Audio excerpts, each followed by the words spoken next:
a full council meeting, normal council meeting. I have apologies from Councillor Verco. I have apologies for lateness for Councillor McPherson.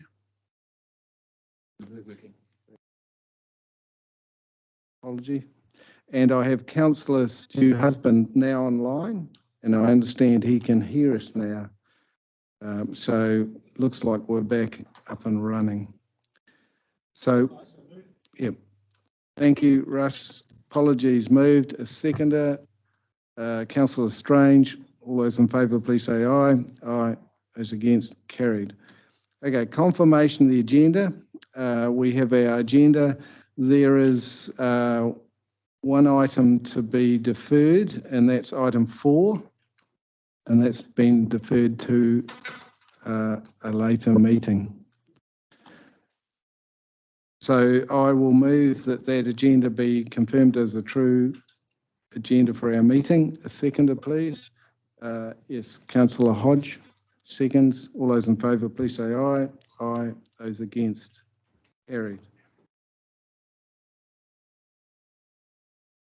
Disclosures of interest, I thought we're on. Yes, we're now to disclosure of interest. And are there any items to be disclosed by councillors, either related to any item on this agenda or general disclosure? Councillor Remington. Thank you for the opportunity. Mr Chair, and to the CEO and to fellow councillors, I'm advising that I have taken a judicial review against this council and Councillor Litchwark, and that has been lodged with the High Court. And papers have currently been served, and this obviously relates to the May 9th meeting and the decision of this council to remove me as chair. Thank you. Thank you for that advice, and thank you for advising the full council. We have noted that, and the council will respond appropriately.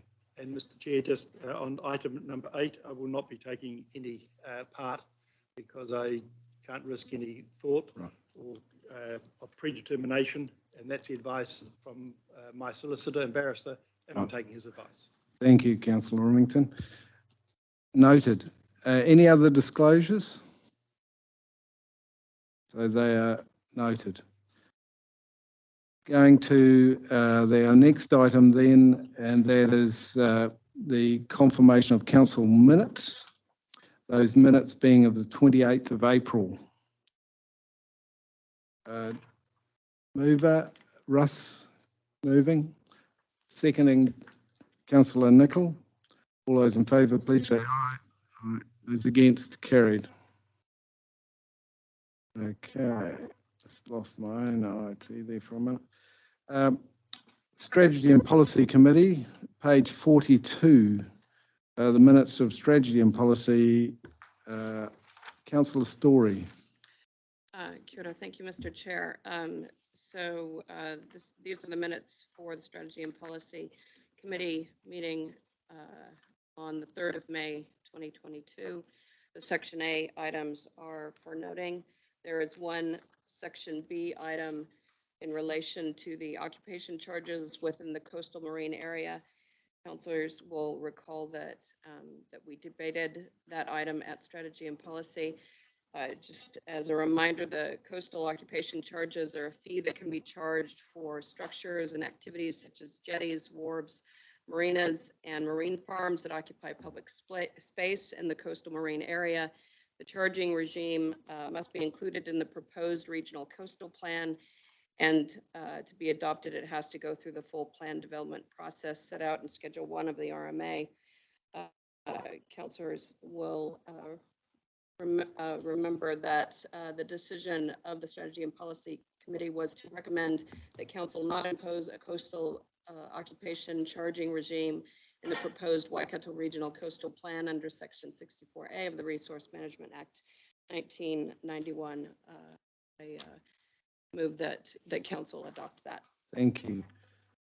Do I have a seconder? Councillor Litchwark seconds. So that is that Section A items be noted, and Section B, as we've heard, be adopted by council. All those in favour, please say aye. Aye. Those against, carried. You're against? Yes. So recorded councillor Teague against that. Thank you. We now move to Ngā Wai o Waipa co-governance, and I'd like to invite Councillor Rimington maybe to speak to this as he was chair of this particular committee. Councillor Rimington? Thanks, Mr. Chair. I'm just wondering, do you want to deal with 6.1 or have I missed something? Page 37. 57. Section Oh, A. the open minutes. Yes, sorry, jumping ahead of ourselves. Thank you for that. And I've been to the experience of the previous chair. So thank you so much. I wouldn't follow that too closely if so, I was you. Page 37 is the CE Employment Remuneration Committee of the 26th of April, but I still refer to you who were chairing at that particular meeting. Thank you. I'd like to move section A for noting. Yes. There are no section B items. That's correct. But remember, there is a confidential section when we're dealing with KPIs later in the agenda. Yes. And I move that. And I'm happy to second that.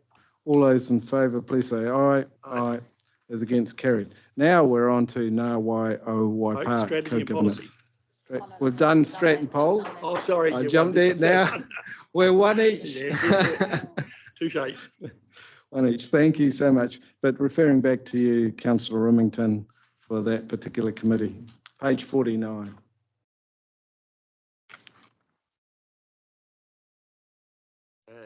Councillors, this is a section A item. These decisions were made under delegation, and I move that they move for noting.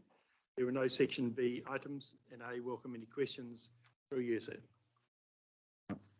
Do I have a seconder who is attending? Councillor Kneebone, seconds. Now it's open for discussion. Any comments, questions? Thank you, councillors. So I put that. All those in favour, please say aye. Aye. Those against, carried. Regional Connections Committee, Councillor Strange. Thank you, Chair. Yes, we had our Regional Connections Committee meeting on the 4th of April. It was a regional focused meeting. We've got attendance from around the region. On the agenda was our partnership with the DHB. And so we just looked at a few things that we're trying to do around travel planning up at the hospital here in Hamilton. And also the bus from Tauranui. And yeah, just let the committee know what we're doing around there. Other things that we looked at was just an update around the Transport Emissions Reduction Working Group. Also how well Flex is doing with the CBD pilot and the airport pilot. Yeah, so pleased to report that Flex is doing really well. We looked at patronage on Te Huia, and yeah, so that was good. Also, the main order of business for that meeting was the PT Business Improvement Review, which full council actually looked at last meeting, so that's fine. And then lastly, the update on the Regional Public Transport Plan development. So we just made the committee aware of where we're up to with refreshing that for this year. And yeah, there were no real issues there. Just lastly, we have had Maurice Flynn serving on our committee as the Access and Mobility representative. He has been invaluable to the committee, but unfortunately, due to a change in his work circumstance, he will no longer be on our committee. So I just wanted to publicly acknowledge the good contribution that he has made to our committee, and wish him all the best in his new work, which is actually with us. So yeah, yeah, he will be our new accessibility transport person at WRC. So yeah, fantastic progression for him, and we look forward to the new appointment from the accessibility sector to help us with our public transport in the Waikato. So Thank Yeah. you. Happy to move that, yep. Chair. And I'll take our seconder, Councillor Teague, and now it's open for discussion. Councillor White. Yeah, just a question for clarification about the total mobility scheme. Just noted that that matters arising from previous minutes under 7B, Section A decisions. It says that the committee recommends to the council that they investigate the practicality of a targeted rate to fund the total mobility scheme for the entire Waikato Regional Council area. I just remembered that Greg Morton from the Waikato DHB talked about Waikato DHB funding the total mobility scheme. Oh, sorry. So I just wondered, what is the current situation in terms of who's funding what with the total mobility scheme, and what exactly are we proposing to change? Yeah, DHB does not fund total mobility. So they don't Total do any mobility is funding? currently funded. So the way that it's set up at the moment, it's quite piecemeal around the region, with about 7 out of 10 territorial authorities deciding to fund it. So our intention is that it becomes a region-wide subsidy. However, the committee decided to not have a targeted rate at this stage, and we'll wait for the progression of the PT Business Improvement Review to enact that, basically. Okay. So at the moment, over the course of this triennium, total mobility has grown under Maurice Flynn's advocacy from about 3 or 4 TAs up to 7. So he's done a brilliant job, and the committee has fully supported him in that. So I think when you're referring to the DHB, Greg was talking about community transport, which is for the health providers. So currently DHB funds part what they do. So alongside our $200,000 annual fund, they should be much more well supported moving forward. So we're trying to get consistency across the whole region, so some places don't miss out. Yeah, basically that's the path that we're on. Okay. There was just a lot of inconsistencies, especially because people travel across territorial boundaries, and there was just real inconsistencies. So we're trying to eventually get there that whoever's living in the Waikato knows what's available to them, and the rates are fair based on current situation. So we will get there eventually, but it's probably a couple of years away. Thank you. Thank you. Just want committee to note, councillors to note that Hugh Verco has now joined us online. So welcome, Hugh. Just to also voice my own views before Russ speaks, I'm really impressed with the work done by your committee, Councillor Strange, and there is a lot of mahi going on which ranges over whole areas of this region. It's really pioneering new steps forward under public transport, and I really strongly support that. So thank you for your committee and the work being done. Russ Wilmington. Mr. Chair, I'm just asking a question, and just in regard to just a flavour, how are you going on patronage numbers on Te Huia, say in the last month? On the last month, April had a record month of over 6,000 passengers in total. Yeah. For the month? For the month, yeah.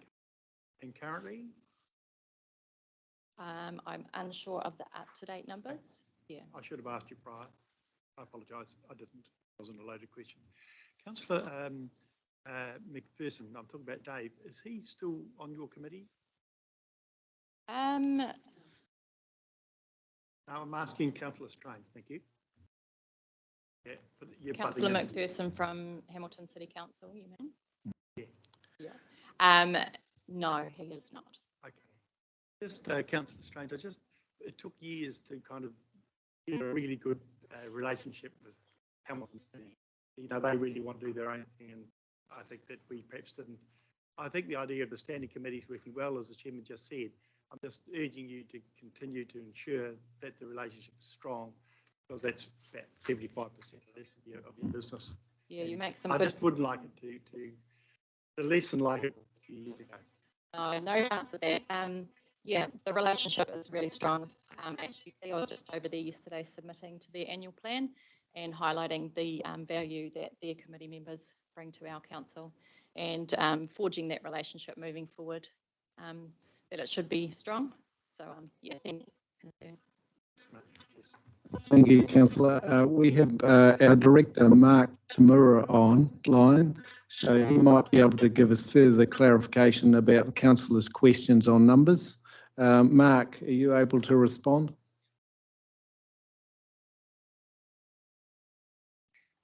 Yes, Mr. Chair, can you hear me? Yes, we'll just get the volume up a little bit. There you go. Okay, Mr. Chair, hopefully that's all right. As Councillor Strange mentioned, we did strike some record numbers over the over the holidays, the recent holidays, and since then our numbers have come back a bit, as you would expect. But we are still trending upwards and, consistent with the trend that we saw prior to the school holidays. So we are hoping that it'll be some weeks before we can draw some averages, but it looks like we're sitting about where we were prior to the lockdowns, which is an awful lot better than we were through the months of February and March. So things are looking positive. Thank you.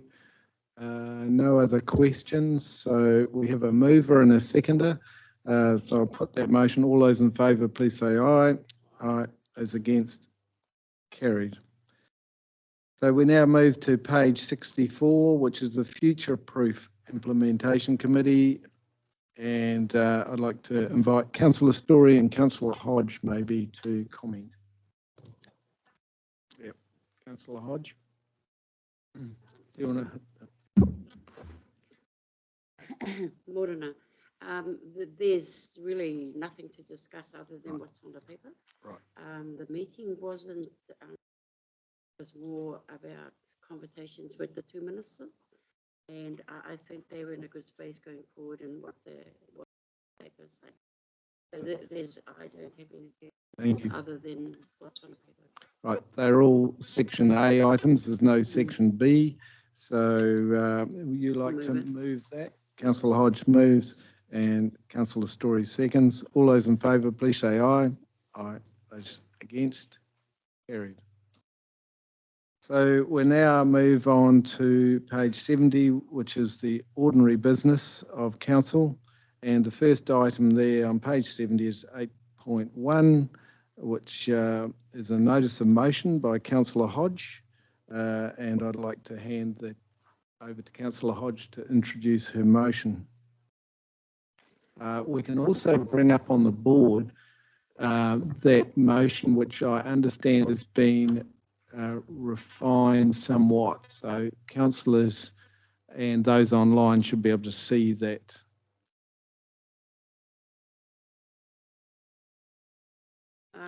So as far as the recommendations are concerned, number one is exactly what it is. I do believe that, and this is my perspective only, and as far as the councillor or this regional council is concerned, and I haven't spoken to anybody else other than myself and Fred, so I haven't sought anybody to second this. I'm leaving it up to the council to decide on themselves. So in case somebody thinks I have gone out of the square to talk to everybody about what should be happening, it didn't and hasn't. Okay, so make that very clear. This is my motion, notice of motion, and I haven't been to anybody else. The reason is I do believe that over the circumstances of what's been happening in our regional council and on this table, there are many things that also have been mirroring this particular motion with what I said. Now that's looking at the whole council procedures of what we have done. We believe that we have, and I think we have reached the area where it's time for us to relook at what we've done. I just think it's time for Fred to be considered very strongly being brought back onto the council. I don't have to explain to people why I think that. It's my view. I believe he does a lot of work anyway around in his area as a constitutionalised councillor. I'm not disputing that. I can't dispute what he's done between when we put him off and now at the table because he hasn't been here. Yeah. You know, I'm happy to debate any debates that might be coming forward, and I do believe that Fred. I'm not going to talk for Fred. I can't say Fred's sorry for what he's done at all because I can't say that. I like to believe he is. I like to believe that as a human being that we all are, there are areas in our lives that we wish we didn't do something. But I'm not going to talk to Fred. Right. For Fred, other than the fact this is my motion. I'm moving it as is. So before I can put this for discussion, I need a seconder. So I have a seconder and Stu, Kathy White. Kathy or Stu, it doesn't matter. Kathy White seconding the motion. So now we have a mover and a seconder. It's open for discussion. And the first one that came up was actually Hugh Verco, followed by Stu Husband, and then Kathy. Yep. And then we need one. So if we can take them in that particular order. Thank you. Hugh. Yeah, Barry, thank you very much. My apologies for the rest of the meeting today. I'm guest speaker at the Artillery Association's annual birthday today in Waihi, which means I've got to leave shortly in my car to go there. My comment is that at this stage, I still oppose the recommendation. My reason for doing that is that my understanding that I've had all the way through. Hugh, can you just hold your point while we bring up your volume a little bit? Thank you. Just a little bit faint, so we're just working on that to bring that up a bit more. Then you can carry on. So what we've heard so far, Hugh, is you oppose the motion, and we'll just, if you just continue to speak, and we'll just check the volume's right. Okay, thanks for that. I hope I'm not speaking to myself and wasting my time. That's great. That's very good. That's a great volume. So away you go. Okay, my understanding is that at the day in question, Pamela went downstairs to get into her car and Fred followed her downstairs and verbally. So as a point of order here, we can't bring up, let's say, understandings or things that we actually have to speak to the matters that are before us. So we can't bring up any other matters because they haven't been through any sort of process of consideration. So I have to rule in that way because otherwise it's fairly subjective. So that's basically, I have to rule it because we can't have potential, and I only say potential hearsay of circumstances unless they've been through a process. So I do sustain your point of order there, Councillor Teague. Carry on, Hugh. All right. My understanding was that Fred got suspended from there because of that particular instance. Now, if that particular instance didn't actually take effect, then I'm not sure how he got suspended in the first place. But however, I will ride by your ruling. My point is that I oppose the motion that under our suspension of Fred, he was required to do one thing: to apologise to Councillor Story. He has not apologised to Councillor Story. He does not accept that he has to, and therefore, until he does, I believe that the council resolution was that he had to go down that track. He hasn't done it, so therefore, I would vote against the motion. Thank you. Thank you, Hugh. The next speaker is Stu Husband. Yeah, thank you, Chair. My apologies for not being in the chamber. I'm at Auckland Hospital with my mama. So I'm not sure what I can talk about then, if you've ruled that point of order. So you just stop me, Chair. No one has to put a point of order and just stop me. Sure, there you go. Fred is a strong debater and passionate about his projects and community, as I am. We both have a fiery debating style that we enjoy great debate in the chamber over the last 6 years. Some of these passions spill over and out of the chamber. The big difference is, and I've spoken to Fred about this, is that when I'm wrong or when I've upset someone, whether I think I have or not, I will always make a point of going to that person and apologising. And I challenge anyone to find someone that I haven't apologised to. I've definitely upset people. There's no doubt about that. But I apologise. The matter, the problem is here is sometimes we upset people and we don't even know we've done it. And we believe we're right. But the fact of the matter is another human being is upset by what we've done. Now, Fred's under no illusions that even though he may think he's in the right, he's under no illusions that someone is upset by what's happened. And I spoke to him even the other day, and Fred will know this, and I'm only stating the fact. I'm not going to politic this. But that Pamela is upset. And I truly believe that a sincere apology some months ago would have ended all of this. To Pamela, not a pre-formed one for council, so to Pamela, an actual sincere apology. I believe that apology is still needed. I still believe it's required. Even if we think we were right in what we did, someone was upset, and I believe with all my heart that apology is required.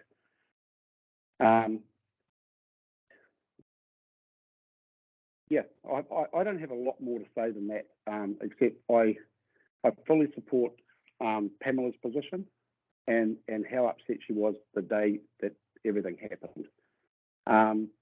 And I've also listened to Fred, and Fred is adamant that he's done nothing wrong. However, someone was upset in the equation. And I urge councillors not to put this motion through until that apology is forthcoming.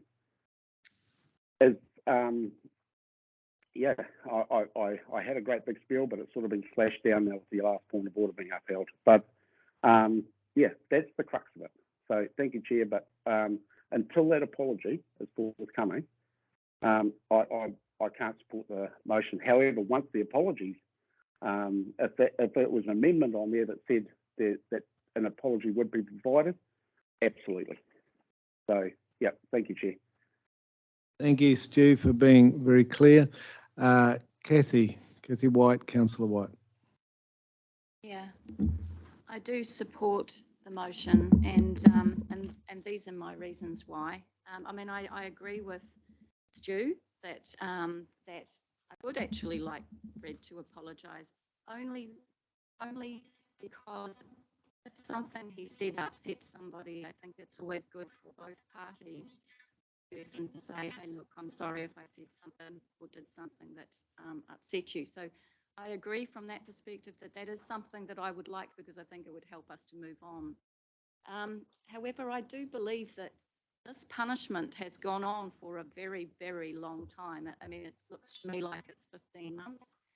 And I do believe that there always needs to be an end to a punishment. Fred did dispute, he did dispute the facts of what he was accused of, and I'm not actually going to go there as to what really happened, what were the facts, because I don't think that that's going to be helpful. But what I do think is that if we hadn't dealt with this as a code of conduct within council, if we had handed it over to the police would have gone through the whole process of identifying what all the evidence was, talking to witnesses. A punishment would have been given, but then it would have been over, regardless of whether the person admitted blame or regardless of whether the person apologised. And even if it wasn't a police situation, if it was in a classroom situation and something was done by one student against another, a decision about the punishment would be made, the punishment would be meted out, and then it would be over. There would be an end point to it. We wouldn't have this constant revisiting. Just imagine if you were in a classroom and a year later or 15 months later, a teacher brought up something that a student did 15 months ago in front of the whole class and asked the class whether they wanted to continue punishing the student. I just think it's an unfair process. I don't think it's natural justice. I really think that we need to have an end to this. And, you know, although, yes, there might be all kinds of things that we might like to happen, I do believe that we have punished Fred quite significantly. Fred lost his committee, which was an incredibly valuable thing to him. It was something that really mattered to him. We have prevented him from voting at committees. We've prevented him from participating in workshops about the things that matter so much to him, things like the coastal plan, which was, you know, those are the kinds of things he came to council for. He really believes in environmental things and works hard to actually get good outcomes in that area. So I do think he, in the past, has been a valuable representative of his area. He's attempted to be a good contributor. Yes, I really would like there to be some change in terms of, I mean, I would like there to be an apology for any actions that have upset another councillor. I would like that to enable us to move on, but I don't think that that should be something that we require, because I don't believe that we would require, I don't believe that we would require that. I don't believe that the police would require it. Although they might like it, and I don't believe a teacher would require it in a classroom situation. So I wonder why we are insisting on that 15 months later. Yeah, so that's where I stand on this. Thanks, Councillor White. I've head down here, Councillor Newman. Yeah, thanks, Mr. Chairman. Look, I speak in support of the motion. And firstly, I just want to acknowledge Katarina for bringing this to the table. I also want to acknowledge the hurt that's been felt and continues to be felt by both parties involved in this issue, and I sincerely mean that, Pamela and Fred. But I do think, as has recently been explained, we need to move on from this. If we don't move on, that hurt will continue, and it will become entrenched to the point where we can't resolve it. We have an obligation as a council to support each other and to operate as a respectful and an effective team, and I don't think we've been doing that as well as we could have been, and I think we have to acknowledge that we haven't handled this issue as well as we could have been. Mr. Chairman, I want to acknowledge you for supporting the resolution of this issue and your intent to help us to unite as a team and to move forward in a more constructive way. So I'll leave my comments there, Mr. Chairman. Thank you. Thank you. Any other speakers? Councillor Story. Thank you, Mr. Chair. Councillor Litchwork has chosen his behavior during this triennium, and his behavior has resulted in 5 official complaints from members of staff, 2 official complaints from members of the public, and official complaints from fellow councillors. Despite the decision for sanctions put in place by this council on the 11th of February 21 and re-litigated on 30 September 21, Councillor Litchwork's threatening and abusive behavior has not changed. On the 31st of March of this year, Councillor Litchwork and I arrived at the council building at the same time and prior to any other councillors. Councillor Litchwork stood over me in my vehicle.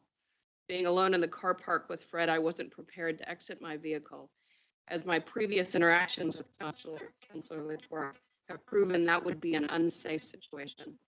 After some time, Councillor McPherson and Councillor Strange arrived. I specifically told Councillor Angela Strange what had happened, and I expressed my concerns about my safety. At a meeting on the 11th of April 22, Councillor McPherson requested that Councillor Litchwork be fully brought back to all of council. Councillors McPherson, Hodge, Mahuta, Kneebone, Nickel, and Strange all advocated for bringing Fred back. Councillor Strange said she'd welcome Councillor Litchwork back, but we needed to agree to be, quote, nicer to each other and councillors needed to hold each other to account for bad behavior. Yet immediately after those statements, Councillor Litchwork proceeded to shout at Chair Barry in this very chamber, saying, quote, "I feel sorry for you if I ever meet you alone in a dark alley." A clear threat by Councillor Litchwork on another councillor. A threat of the same treatment that I have experienced at the hands of Councillor Litchwork. And yet, was Councillor Litchwork's, was he checked for his behavior? Did any councillor speak up and hold Councillor Litchwork to account for threatening another councillor? No. This threat was clearly heard by 9 councillors and 2 staff members, and yet no one said anything. And following that meeting, I received yet another abusive text from Councillor Litchwork.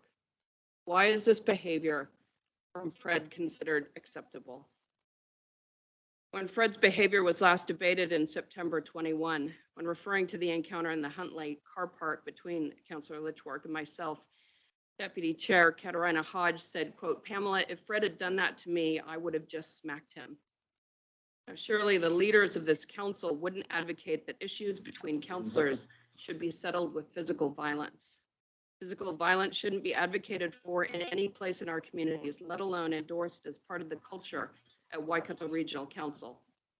Councillors McPherson and Kneebone recently wrote a letter to the editor of the Waitomo News talking about good governance being, quote, holding governors to account.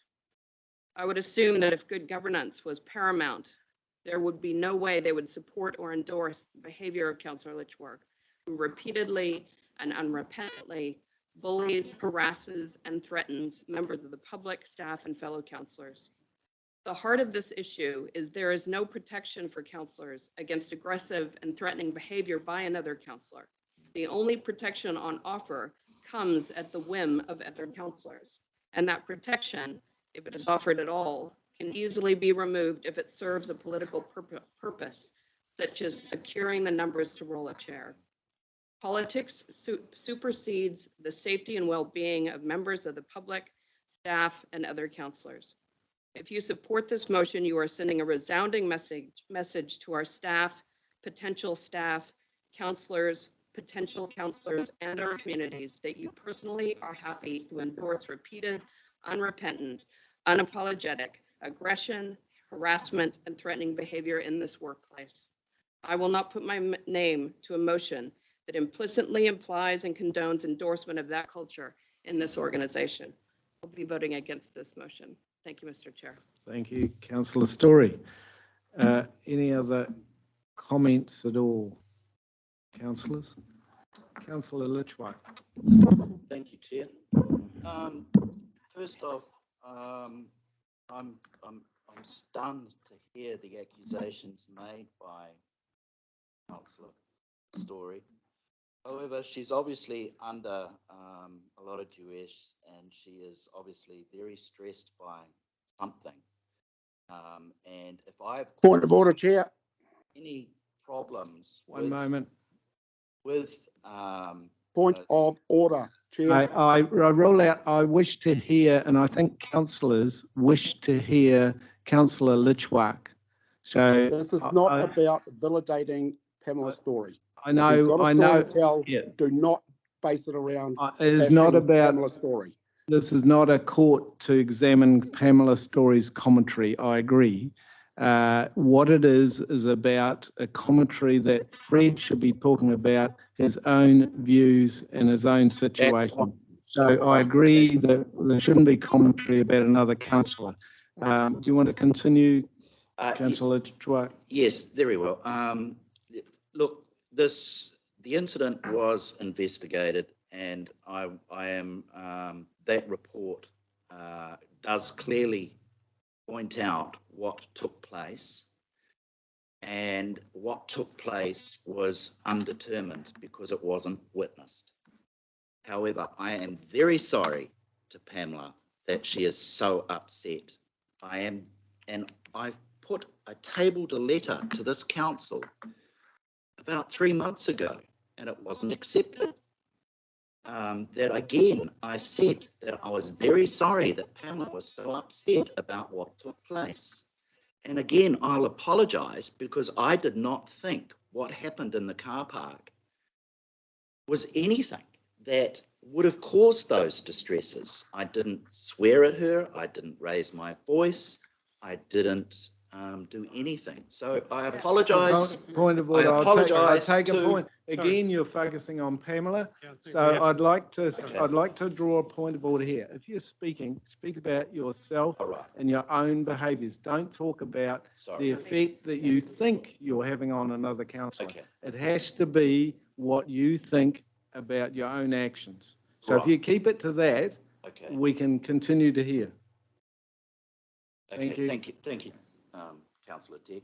Yeah, look, I totally apologise. It's bigger than me. This is about council, and I support this council. I want to work as a team. It's very important to me and my constituents that I'm part of this council and that I can represent them. It's not about me. Again, I'll apologise sincerely to any offence that I've caused anybody. It was not intentional.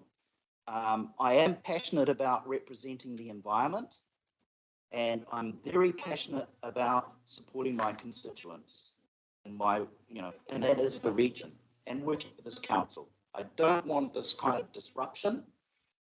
It's not focusing on the business to hand. And again, I'll apologise to this full council that this disruption has been totally uncalled for. It's been, in my opinion, to me, exaggerated, taken out of proportion, and I apologise. How many more times do you want to hear it? Thank you. Thank you. Welcome, Councillor McPherson, to the table. We had noted your apologies for lateness. Thank you.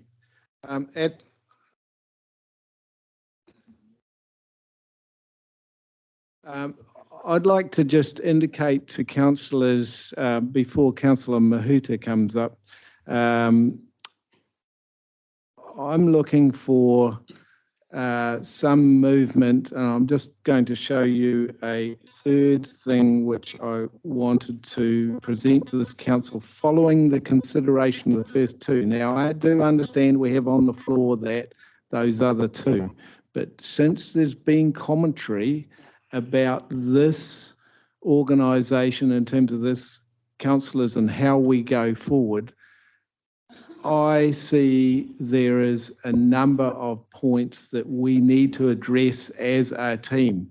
You have heard round this table, there is issues and there are matters to consider. So I just wanted to say, just to indicate that to you. We'll now go back to 1 and 2, and we'll discuss my other matter secondary. So back to 1 and 2, and now Councillor Mahuta. I think, can I call a point of order? Yes, you can. Sorry. Yes. My motion is quite clear, and Yes. it's only number 1. It is. And so I'm not sort of looking at number 2 or Okay. number 3. So number So- 1, you've made that clear. Yeah, Okay. and I'd like to, if possible, get that sorted, because I think number 2 is a good idea, but after the fact. So what I believe is that number 2 is actually adding on to what my motion is, which I agreed to last time, as the fact that it should be quite clear what it is, and I do believe it was brought up a while back. That has been brought up a while back, and so all I'm trying to say is, can we get number 1 done and dusted so we know Right. whether Fred is So- back on or not, so- and then you can Yeah. start saying the Right. council should be working to this. Right. So we have, at the moment, as I understand it, and I'll just seek clarification from Democracy Services. I understand that 1 and 2 were put forward, moved and seconded as the motion. Is that correct or not? So it's correct that we have on the floor 1 and 2 as one motion in terms of having 2 components. So you're happy with that? You're happy with that? Okay, yes, understand. I can take, even though the 1 and 2, I am, as a chair, I could take voting on 1 and 2 separate, or I can take them together depending on the will. But it may be that the will, and I'm looking for speakers here, it may be the will of the council to consider as 1 and 2 together. It may not, but I'll take the direction of the council as to whether they go together or not. But the next speaker was Tipa Mahuta and then Councillor White.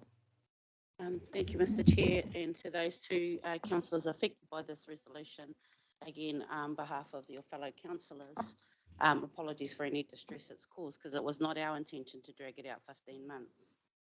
That's unfortunate, but I would not like anybody to think that in addressing it today, we are undermining that aggressive bullying or gaslighting behaviour is okay in our council. We don't want that. We need to address it today. Makes sense. We've got 5 months.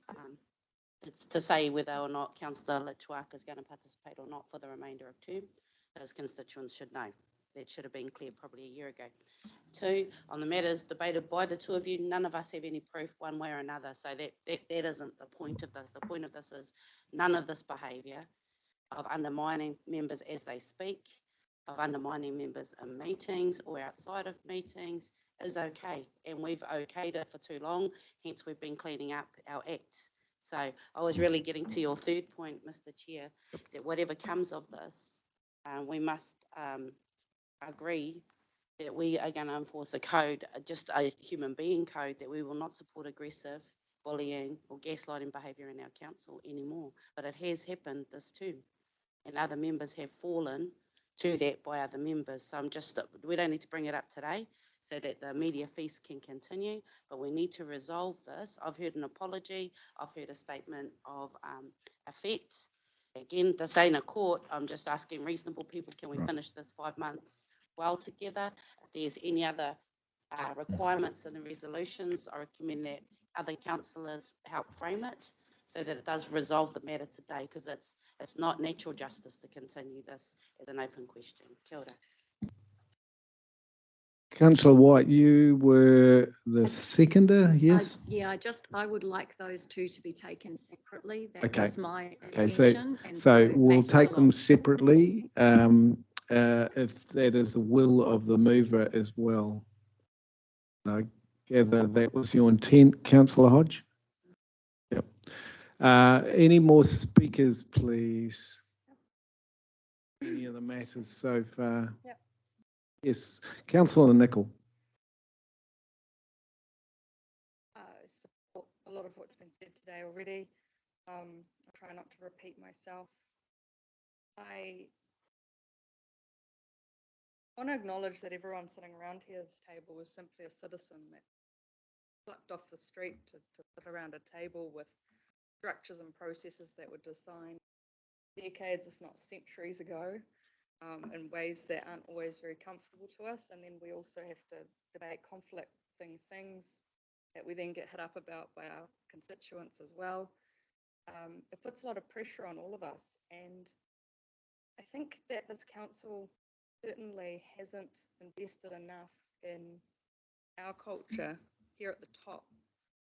We talk in the health and safety meeting, health and safety report about the new ISO standard on psychological impacts in the workplace, and we invest in that, but we have certainly not invested up the top. We've seen how some of the behaviours that have happened at the top have undermined how our staff feel when they go to work every day. And so I just want to call for us to invest in some extra effort there, some extra training there.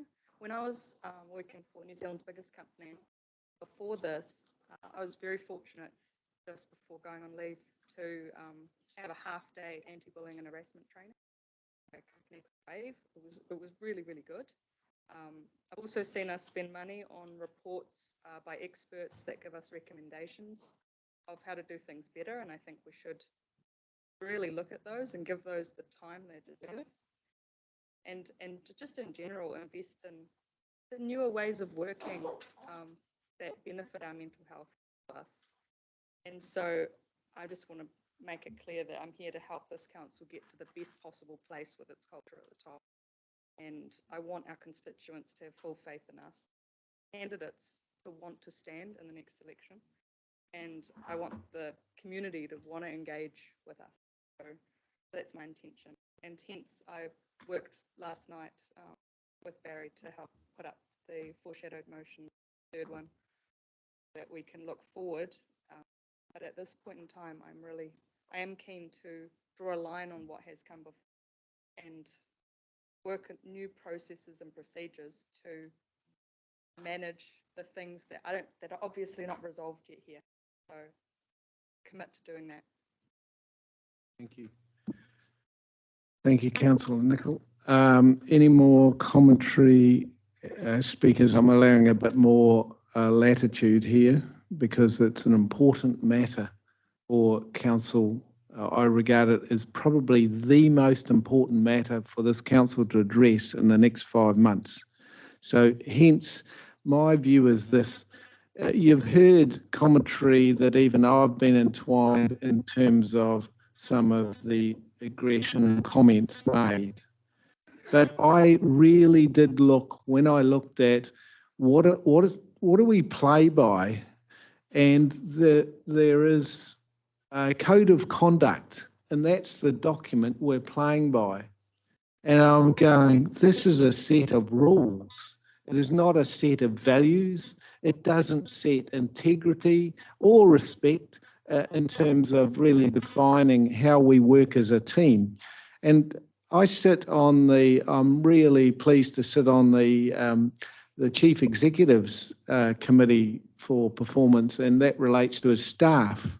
And what I've seen there is that we are requiring a culture within the staff team that looks at values. Yet, what do we have around this table? We do not have a culture which we all subscribe to. So the way I'm seeing this is, sure, we have all either some of us participated in one way or another in this on the receiving end, or sometimes doing things we shouldn't be doing. So what I am keen to do is really set, and the next 5 months to me is about embedding a new culture of governance, and that we need to have something which can take us forward.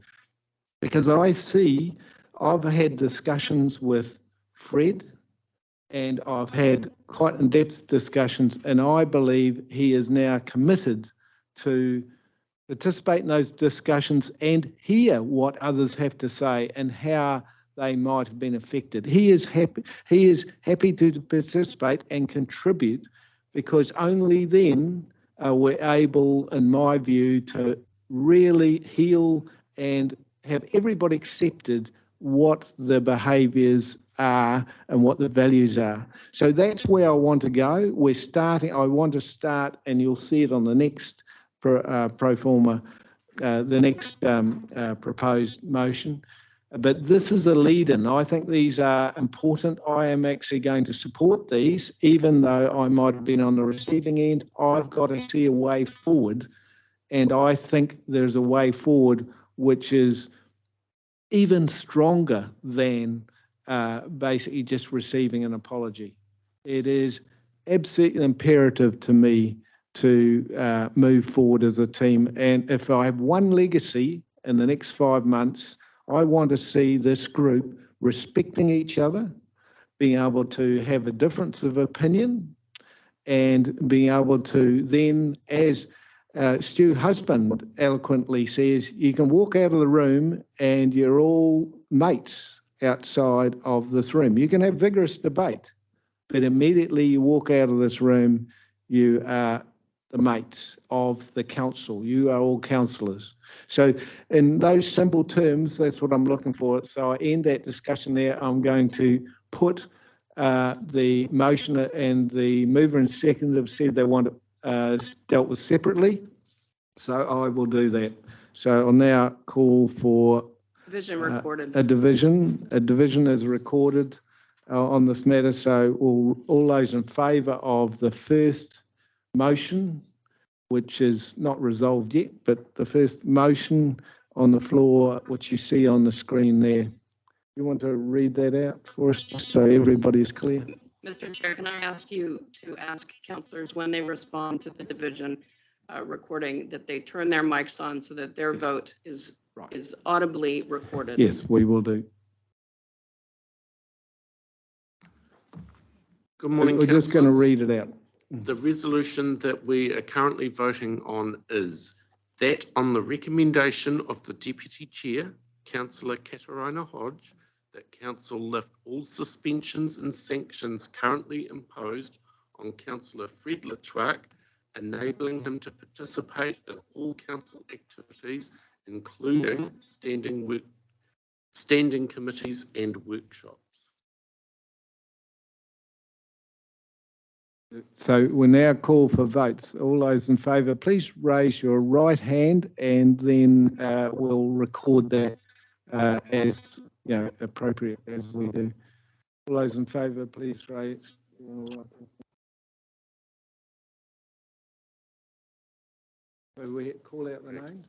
Just to ensure, and I think aligning with the requirement to define exactly who's supporting, can you read out the councillors that are supporting the motion? A division has been called. I'll call out your names in no particular order. Can you please indicate whether you support or oppose the motion? Councillor Remington.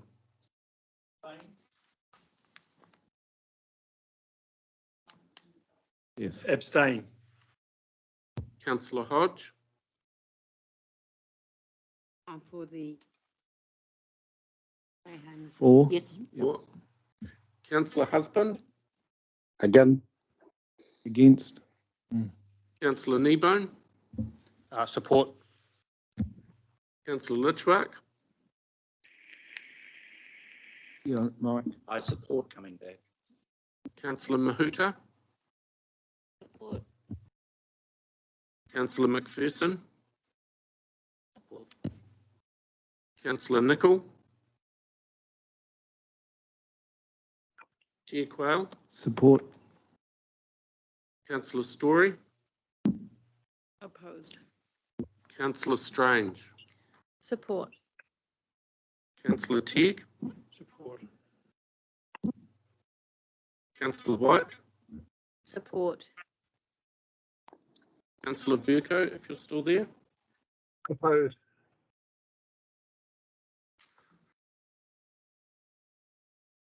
The motion is carried. 9 votes in favour, 4 votes opposed and 1 abstention. Thank you. Now we move on to the second item, which has mover and a seconder, which, do you want to read that out for me as well, just to be very clear? The second motion is as follows: that all councillors are reminded of their obligations, including those set out in the Code of Conduct for elected members and standing orders, and the expectation that any behaviour that could be interpreted as disrespectful, offensive or harassment is unacceptable. Anybody calling for a division on this, or you're happy to no division requested? So all those in favour, please raise your right hand. So is that unanimous? Those online, can you indicate, please? Yeah, I'm for. Or and Hugh? You online? Yes, he was going to speak. Yeah, so he might have departed. Yes, so Hugh, we'll just record that before that was taken, Hugh has left. So unanimous for those that are in attendance on this item. Thank you, councillors. Now, I've indicated the next item, which I wish to move. You'll see there's a seconder, Councillor McPherson. This really is what I have mentioned before, which is I see that 31st of May workshop is critical to this council establishing its own set of values. It's a workshop, and out of that we want to bring the values to a council meeting for ratification. So the workshop idea is to be able to toss around what we should be having, and we're going to have a facilitator. We're also going to have staff stand up and say why they see values working within the staff part of the organisation. Now, one of the reasons I've requested that is that I have indicated that I see staff and governance as one team, and therefore, if they are working under governance, a principle, they're working with governance and they've got principles of values, we have to have values that can align with the staff values, or else we cannot work as one team. So that's why I'm putting that forward, and I would like councillors, obviously if they are unable to see him for health reasons, but I'd like as many councillors to be face-to-face at that workshop as possible. So that's, any more discussion on that motion, please? Stu Husband, hand up. Yeah, thanks, Chair. Just a point of inquiry. We have, what, 4 months to run on this term, and the next council is going to be, well, there's a load of retirements, so the next council is going to be vastly different. So I'm trying to work out the spend on doing this with 4 months to go, and not with a new council as part of their induction. I totally agree with it. Totally agree with it. Right. Thank you. Yeah, thank you, Stu. That's a great question, and I'm really pleased you raised it.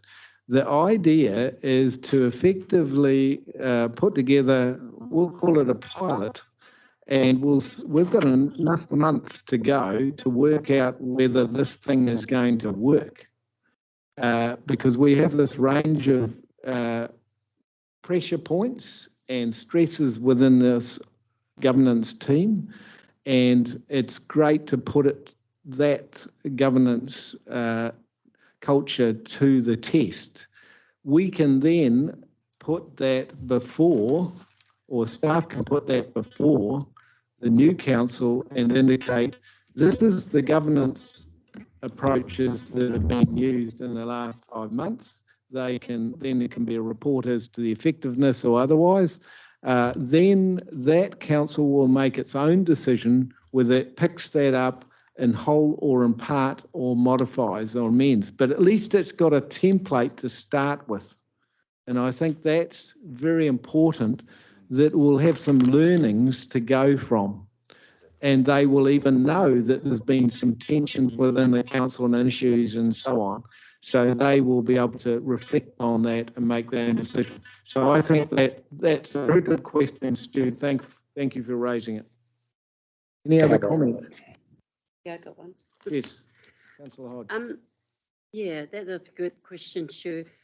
I don't know what is the dilemma or what is the fact that when I stayed for councillor, I didn't presume or believe that any of this was part of my standing for council. I stood as a council for my constituents because they believed in me. I didn't think that by the time when I do get here, that my integrity of the person I'm going to be is going to be questioned on whether or not I am going to be good enough within all of this. Now, you know, it's no different than when Chris hires his staff, sort of thing. I don't get hired to be here. I get hired on my integrity of who I am as a person. And when I come here, my integrity with the staff is adamantly, you are for us and we are for them. So I find it quite intriguing that at this late date, we're looking at how do we marry our councillors up and our staff up under this umbrella. Vaughan Payne took a long time to build a culture for his staff. We helped in that.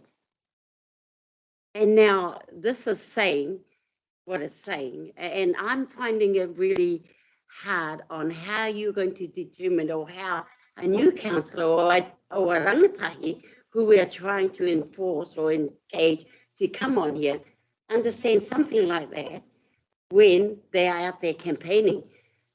So what I'm saying is that if this is something we're going to look at doing, I think it needs to be a little bit wider than waiting till you get on here and then finding, oh my goodness, there's a whole lot of stuff I have to look at. A good point. And I think the values that you bring to a discussion will be very important that integrity value, because people want to know, as has been indicated to me, they want to feel safe in this environment. They want to feel that they don't have to go to a rule book of code of conduct to carry their weight through in terms of their views and so on. So culture is something which is, you will hear when we get to the workshop, culture trumps strategy, it trumps just about everything. If you haven't got a good culture in the way you're actually behaving in a workplace, then you're going to have problems. And there's plenty of evidence to that.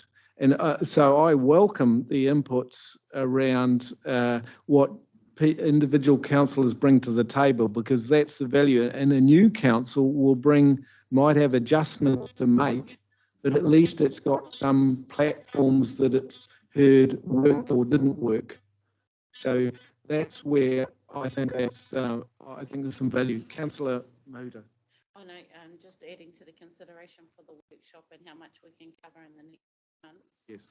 And leave a decent induction package, or I wondered whether the first session is just us, if there's low trust in team of us, there's no use in inviting a whole management team. Given that the matters we've had at the last two meetings, I think the next 2 years of us setting some of that to each other. Yeah. I'm not saying that there shouldn't be one with our senior manager. I would follow that we need to sit in a room and say what is good business, what is good behaviour to each other first. That's one. Two is a significant part of the culture that have been challenged in this term has been our ability to cooperate and work with our iwi partners. Governance, hence we're having really workshops, work in that area to increase our capacity. So just asking that the facilitator, whoever they are, they have that capacity. So they have to be Māori, but they have a capacity to consider that and the make. Thank you. Stu Husband.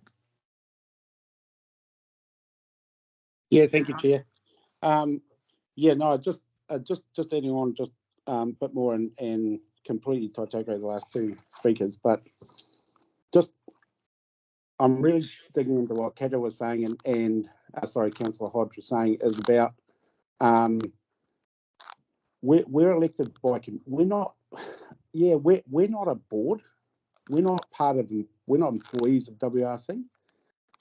We're self-employed and we're not a board. We're actually employed by the 9,000 people that vote for us. So, expanding on what you're saying, Barry, is politicians, and I've seen it, and it's great to watch. Politicians smash each other up at question time in Parliament, and then they're playing footy or cricket the next day together. It's their mates outside of that, and that's the bit you've got to fix, Chair. That's the bit you've got to fix, that the ill feelings and and things from the political stuff that happens inside a chamber, or the bear pit as people call it, doesn't spill out over into the lunchroom. And I picked up bits of what Tipper was saying. I was struggling to hear, but if she's saying it's us that have got to heal ourselves as a group, not spend lots of money on CEs and consultants and board members, other people to come in and talk to us. It's the 14 people we need to heal. And I would fully support that if that was the discussion we were having with us 14 councillors. But just having a person putting sticky notes on a board about how to behave, I don't know. You know what I mean, Chair? I support you, but I thank you for the comments. Just on the central government, they have got in each of the parties, so each party has a culture and they have whips. And the whip's job is to ensure that the culture within those particular parties is followed. So they actually have a culture. But that's decided they by have the rules that go with it. So thank you for raising that. I think it's very valid. Angela, Councillor, I was going to say strange. Okay. Thank you, Chair. I agree with what majority of the previous speakers have said. I really do believe that the investment that we put into this sort of thing is valuable for us as people, and also moving forward to the next triennium. Whether or not we have consultants or whatever, we need someone independent to facilitate constructive conversations moving forward. I really think it's important, as been said, that we debate the policy and not the person. And yeah, Stu Husband, you and I have disagreed about things within the chamber and go out to the tea room and, you know, things are fine. Yeah, so yeah, I really believe that with a bit of training, maybe everyone else can get on board as well. But yeah, I think it is really important. Barry, just to your point about central government as well. Yeah, that whole wraparound as a person, often they will have buddy systems with MPs set up. So, you know, you can air concerns to someone you trust, maybe someone who's been there before as well. I really believe that, yeah, our well-being and our health is really important as councillors as well. And you can take a hammering in debate. And sometimes it can feel quite personal. So yeah, I advocate for investment in that area and maybe even a little bit more as well. Yeah, but we can talk about that at the meeting. So next week. just to lead in before Councillor Nichols next, Kathy's next. So Kathy, yes, I'll take your commentary. I just had something very quick to say, and that is just that, that I said I think the session does need to just be us. I think we really want to get value out of that. It needs to be. So I'm hearing that. Just before I call Councillor Nicholl, I'd like the CE just to give you an idea why I was quite keen, because I thought if you all hear what a culture is within the organisation, you need to hear why it has some value and why you should have it at all. Because we've got to establish, is a culture even necessary in that first discussion? You know, as well as talking about ourselves, we need to understand. So I wasn't going to have them participate in our discussion about ourselves, but just to have them present maybe 10, 15 minutes up front saying, this is what a culture looks like, this is why we have values. And so you have 10 minutes, 15 minutes, and then they leave the room. And essentially we're able to proceed. So I'd like to invite the C just to give some comment. Thank you, Mr. Chair. I'm more than comfortable whether you would like the executive team to be present or not. That's your choice. I think, as you've articulated, it is about yourselves and what you want to achieve in the cultural space. If it is helpful, I'm happy to attend myself with maybe Nick as the capability manager. Whether you want others will be executive there at the start or not, but I'm just happy if you wanted that to be there for whatever time period you want at the start and then leave. So it is your time. So that's what I would say. I think it has some value because there's some key points they can put up, and let's give 10 minutes to it, and it will help to introduce the whole notion, and then it's just us.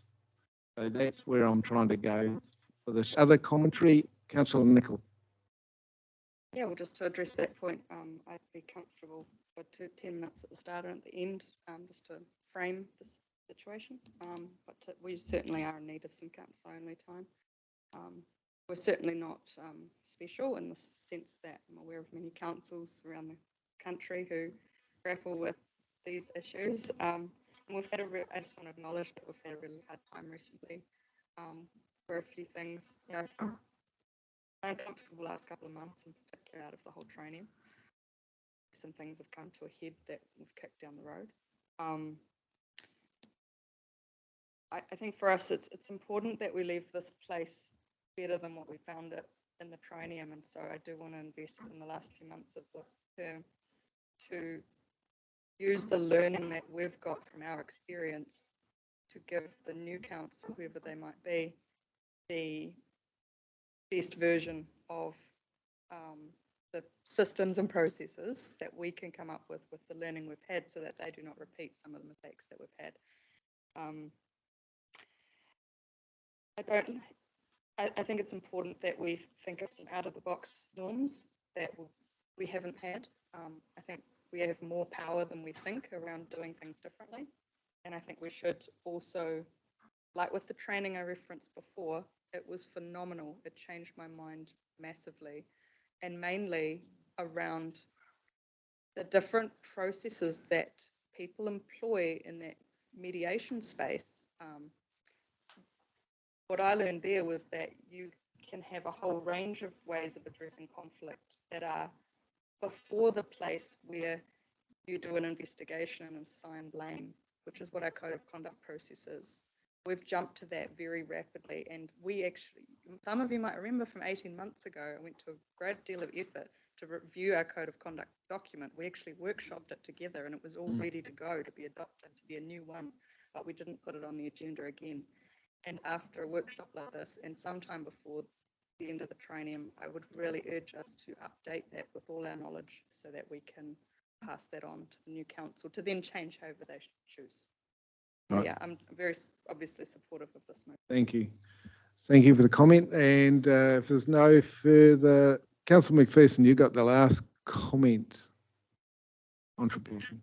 I don't think we should kid ourselves about the situation that politicians find themselves in, and we don't have the wraparound services, which very nice to have. We're put here through processes that our forebears have fought for, Western democracy, and whether we like it or not, Western democracy says that the tinker, the tailor, the soldier, the sailor will make a really good quality decision. And guess what? We've made some outstanding decisions this year. Unfortunately, I can see us going to the end of the triennium with one or two members of this council taking away some really bad memories. And that breaks my heart, because to Stu Husband's point, we haven't been able to have the fierce debate in such a way that people haven't been bruised. And that's, you know, we should all take a tinge of sadness with that. I think, you know, what I've witnessed around this table in 3 years is actually some really skilled politicians in action. And I'm eternally grateful for that.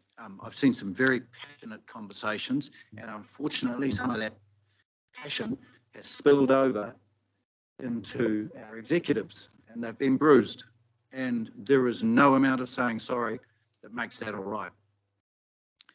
I don't think we should go to the electorate and say, come on, ladies and gentlemen, step right up and be a local body politician. All you've got to do is book your brains in at the door and we'll turn you into cookie cutter politicians. Ain't going to happen. And you know what? It shouldn't happen. And it shouldn't happen because every man and woman that comes through this door should be able to do what Katarina said.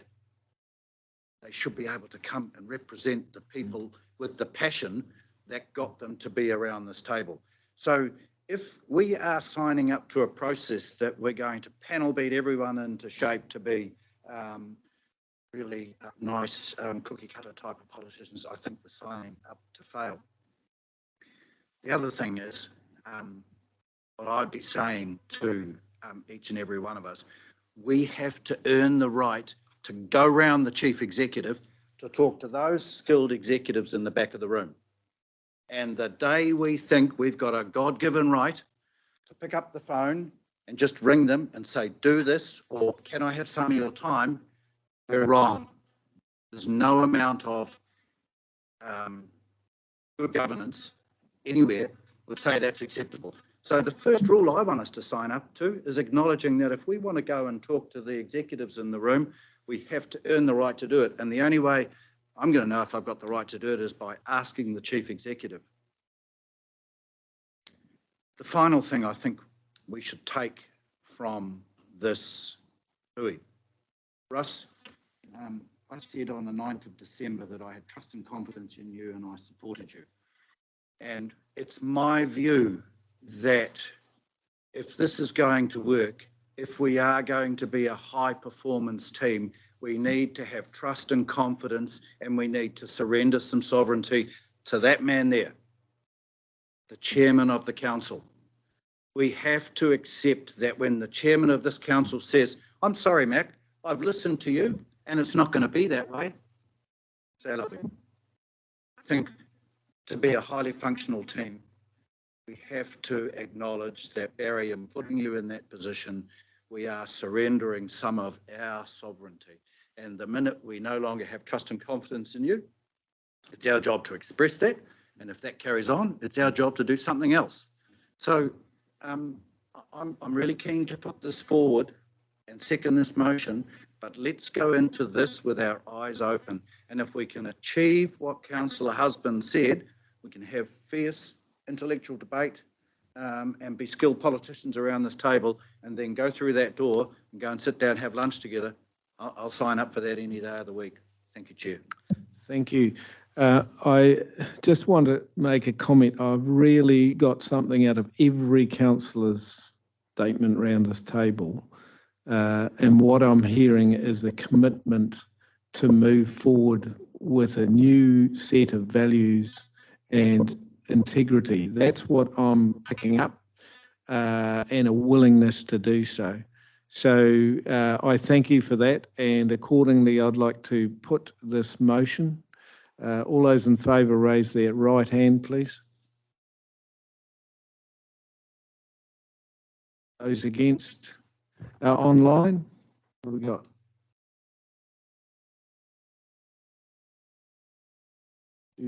Yeah, I'm for, as long as He's it's not for. penal bit. So I understand that's carried unanimously? It's carried unanimously. Thank you, councillors. And I just want to say to all of you, thank you for all of your contributions today. I think this has been a very important debate. We've gone a little bit over the time, but I think it has been so important to this council and this triennium. And I thank you all, one and all. And with that, we're going to take a break before we get back to going to a workshop for a while. So, and how long's the workshop for? An hour workshop, and then we return to council in an hour's time. Thank you. So we're out for a break. We're going